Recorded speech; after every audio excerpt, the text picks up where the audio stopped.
Hello, എല്ലാവർക്കും നമസ്കാരം. സച്ചിയുടെയും രേവതിയുടെയും നാളത്തെ ആ ഒരു വിശേഷത്തിലേക്ക് എല്ലാ കൂട്ടുകാർക്കും സ്വാഗതം കേട്ടോ. അങ്ങനെ നമ്മുടെ ശ്രീകാന്തിനെ വർഷ വിളിക്കുകയാണ്. ശ്രീകാന്ത് ആണെങ്കിലോ കൂടെയുള്ള ചേട്ടനോട് പറഞ്ഞു, അതെ ഞാനിവിടെ ഇല്ലെന്ന് പറഞ്ഞാൽ മതി. അങ്ങനെ വർഷ ശ്രീകാന്തിനെ ഫോണിൽ വിളിച്ചിട്ട് എടുക്കാതെ വന്നപ്പോൾ അവളെ ഡയറക്റ്റ് വരികയാണ്. വർഷയെ കണ്ട പാടെ തന്നെ നമ്മുടെ ശ്രീകാന്ത് പുള്ളിക്കാരൻ്റെ ഒരു ഫ്രണ്ടിൻ്റെ അടുത്ത് ചെന്നിട്ട് സംസാരിച്ചു. അതേ ചേട്ടാ, ദാ വർഷ വരുന്നുണ്ട്. അവൾ വരുമ്പോഴത്തേക്കിനും എന്നെ അന്വേഷിക്കുകയാണെങ്കിൽ ഞാൻ ഇവിടെ ഇല്ല, പുറത്തേക്ക് പോയെന്ന് മാത്രം പറഞ്ഞാൽ മതിയെന്ന് പറഞ്ഞു. അങ്ങനെ ശ്രീകാന്ത് അവിടെ മാറി ഇങ്ങനെ നിൽക്കുമ്പോഴത്തേക്കിനും വർഷ വന്നു. അവൾ വന്ന പാടെ തന്നെ ആ ചേട്ടൻ്റെ അടുത്ത് ചോദിച്ചു, അതെ ശ്രീകാന്ത് ഇല്ലേ? ശ്രീകാന്ത് ഇവിടെ ഇല്ലല്ലോ, അവൻ അത്യാവശ്യമായിട്ട് ഒരു കോള് വന്നിട്ട് പുറത്തേക്ക് പോയിരിക്കുകയാണ്. അല്ല, എന്തായിരുന്നു കാര്യമെന്ന് അയാൾ ചോദിക്കുമ്പോഴത്തേക്കിനും, അതെ ചേട്ടാ, ശ്രീകാന്ത് എവിടെയും പോയിട്ടില്ല എന്ന് എനിക്ക് നല്ലതുപോലെ തന്നെ അറിയാം. മര്യാദക്ക് ശ്രീകാന്തിനെ വിളിക്കാൻ പറഞ്ഞതും എൻ്റെ പൊന്നു പെങ്ങളെ, ഞാൻ പറയുന്നത് സത്യമാണ്. എനിക്കറിയത്തില്ല, ശ്രീകാന്ത് പുറത്തേക്ക് പോയതാണ്. ശ്രീകാന്ത് പുറത്തേക്ക് പോയല്ലേ, അവൻ്റെ ഫോൺ എടുക്കാതെയാണോ പുറത്തേക്ക് പോയതെന്നും പറഞ്ഞ് അവൾ ആ ടേബിളിലിരിക്കുന്ന ഫോൺ ഇങ്ങനെ കാണിക്കുകയാണ്. അപ്പൊ പുള്ളിക്കാരന് പിടികിട്ടി, അയ്യോ കയ്യിൽ നിന്ന് പോയല്ലോ എന്ന്. അങ്ങനെ ശ്രീകാന്ത് ആണെങ്കിലോ ഈശ്വര നശിപ്പിച്ചു. വർഷയാണെങ്കിൽ കിട്ടിയ തക്കത്തിന് ശ്രീകാന്തിന്റെ ഫോണും കൊണ്ട് അവിടെ നിന്ന് ഇറങ്ങി പോവാണ്. അപ്പം അയാൾ പുറകെ ചെന്നു, അതെ ശ്രീകാന്തിന്റെ ഫോണ് ഇവിടെ തന്നിട്ട് പോയിക്കോ, ഞാൻ കൊടുത്തോളാന്ന് പറയുമ്പോൾ, വേണ്ട ചേട്ടാ, ശ്രീകാന്തിന്റെ വീട്ടിൽ ചെന്നിട്ട് ഞാൻ തന്നെ ഈ ഫോൺ അങ്ങ് കൊടുത്തേക്കാന്നും പറഞ്ഞ് അവൾ ആ ഫോണും കൊണ്ട് പോകുമ്പോൾ ശ്രീകാന്ത് തലയ്ക്ക് കൈ കൊടുക്കുകയാണ്. ഈശ്വര, അവളെ ഭയന്ന് ഇപ്പൊ പാത്തിരുന്നിട്ട് തൻ്റെ ഫോണും കൊണ്ട് അവൾ പോയല്ലോ. അങ്ങനെ ആ ഒരു ടെൻഷനിൽ നിൽക്കുകയാണ്. പിന്നീടാണെങ്കിലോ നമ്മളെ കാണിക്കുന്നത് നമ്മുടെ രേവതിയെയാണ്. അപ്പൊ രേവതി ലക്ഷ്മി അമ്മയുടെയും ദേവുവിൻ്റെയും ഒക്കെ കൂടെ വീട്ടിലെത്തി. അതിനുശേഷമാണെങ്കിലോ നമ്മുടെ ശരത്ത് അവിടെ ഇരുന്ന് ഫോണിൽ എന്തൊക്കെയോ ഇങ്ങനെ ചിക്കി തോണ്ടിയൊക്കെ ഇരിക്കുകയാണ്. ശരത്തിന്റെ അടുത്ത് ദേവു വന്നിട്ട് പറഞ്ഞു, എടാ നിന്നോട് പറഞ്ഞിട്ട് പോയ കാര്യങ്ങളൊക്കെ നീ ചെയ്തായിരുന്നോ? പച്ചക്കറിയൊക്കെ വാങ്ങിച്ചോ എന്ന് ചോദിക്കുമ്പം, അതിനൊക്കെ സമയമുണ്ടല്ലോ ദേവു, ദേ ചേച്ചി വന്നത് നീ കണ്ടില്ലേ എന്ന് ചോദിച്ചു. ആ ചേച്ചി എന്തുണ്ട് ചേച്ചി വിശേഷം എന്നൊക്കെ ചോദിച്ച് ശരത്ത് ഇങ്ങനെ സംസാരിക്കുമ്പോഴത്തേക്കിനും ദേവു പറഞ്ഞു, എൻ്റെ ചേച്ചി ഇവൻ ഭയങ്കര ഉഴപ്പാണ് കേട്ടോ. ഇവന്റെ കൂട്ടുകാരും ഒക്കെ ആയിട്ട് കറങ്ങി നടക്കലാണ് ഇപ്പോഴത്തെ മെയിൻ പരിപാടി.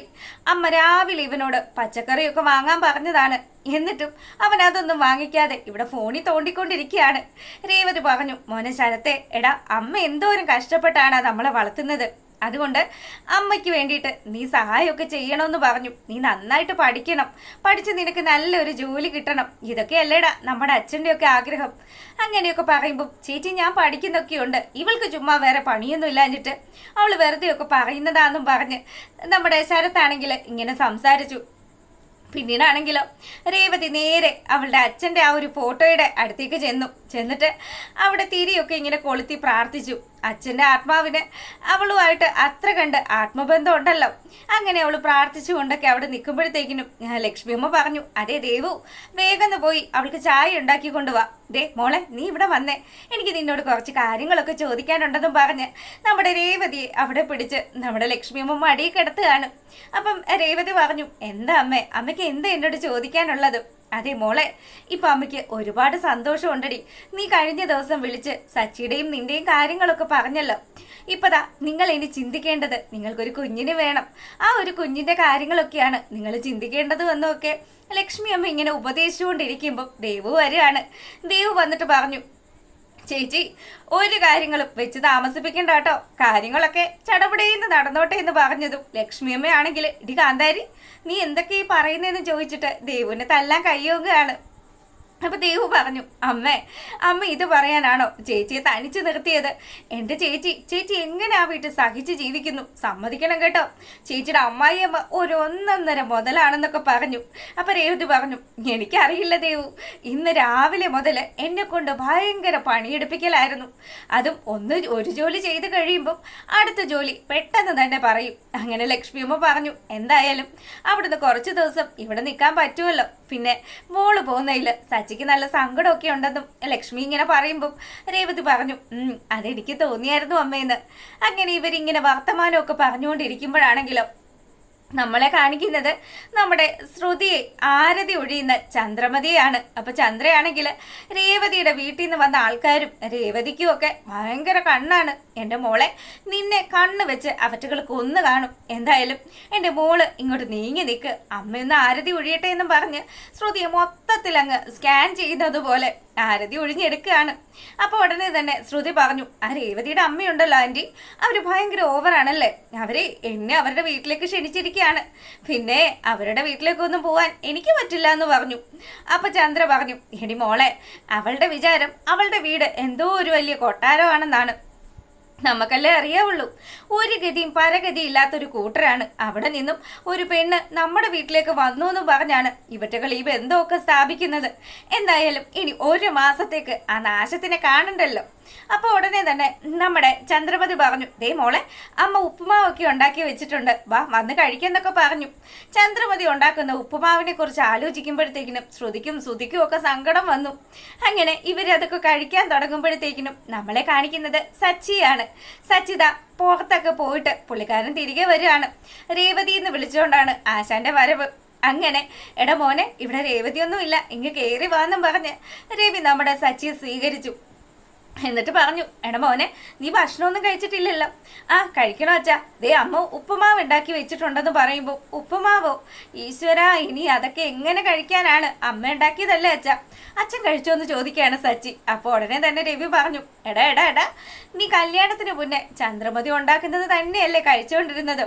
അച്ഛാ, അമ്മ ഉണ്ടാക്കുന്ന ഫുഡ് സഹിക്കാൻ പറ്റില്ല അച്ഛാ, രേവതി നല്ല ഭക്ഷണമൊക്കെ ഉണ്ടാക്കി തരുമ്പോൾ ആ ഒരു സ്വാദില് അമ്മയുടെ ആ ഒരു കാര്യങ്ങളൊക്കെ ഞാൻ മറന്നു പോയിരുന്നു എന്നൊക്കെ പറഞ്ഞ് സച്ചി ഇങ്ങനെ സംസാരിക്കുകയാണ്. ആ സമയത്താണെങ്കിലോ നമ്മുടെ രവി പറഞ്ഞു, അതെ മോനെ, എന്തായാലും ഇപ്പൊ അമ്മ ഭക്ഷണം ഉണ്ടാക്കി വെച്ചിട്ടുണ്ട്, അതെടുത്ത് കഴിക്കെന്ന് പറഞ്ഞു. സച്ചി പോയി നോക്കുമ്പോഴത്തേക്കിനും വായി വെക്കാനേ കൊള്ളില്ല.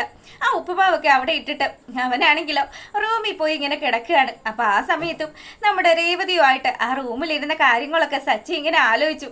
പരസ്പരം തലയണ വെച്ച് അടിച്ചു കളിച്ചതും അതുപോലെ തന്നെ ഓരോ കുറുമ്പ് കാണിച്ചതും ഒക്കെ സച്ചി ഇങ്ങനെ ആലോചിക്കുമ്പോഴത്തേക്കിനും നമ്മുടെ സച്ചിക്ക് ശരിക്കും അങ്ങ് സങ്കടം വന്നു. എന്തോ ഒരു ഒറ്റപ്പെടല്.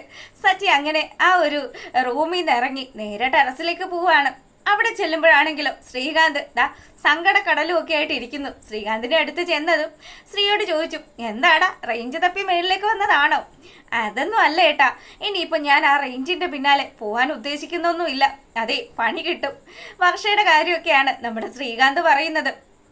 അല്ല, നീ ഭക്ഷണം കഴിച്ചോ എന്ന് സച്ചി ചോദിക്കുമ്പോഴത്തേക്കിനും അതൊക്കെ ഞാൻ റെസ്റ്റോറൻറ്റിൽ നിന്നേ കഴിച്ചു. അല്ല, ഏട്ടൻ കഴിച്ചോ?